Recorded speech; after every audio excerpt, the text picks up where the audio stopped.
Баршаңызға сәлем, сіздермен бүгін топ-томпақ болып шығатын бауырсақтың рецептісімен бөлісетін боламын.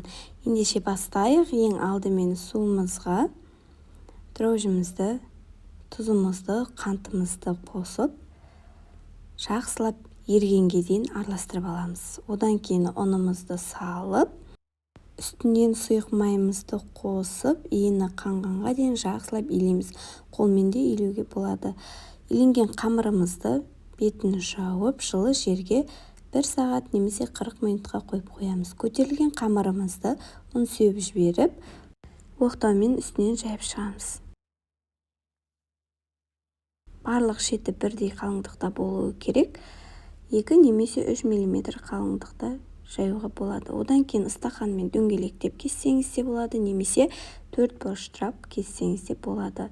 Үстін майлықпен немесе пищевой пленкамен жауып 10 минутқа тындырып қоямыз.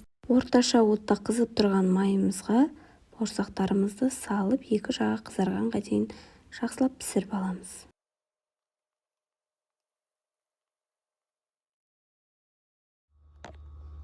Міне осындай жұмсақ үлпілдеген бауырсақтар дайын болды. Барлықтарыңызға ас болсын. Егер ұнап жатса, лайк басып, пікір қалдыруды ұмытпаңыз. Сіздермен болған Алтыншаш, каналыма тіркелуді ұмытпаңыз.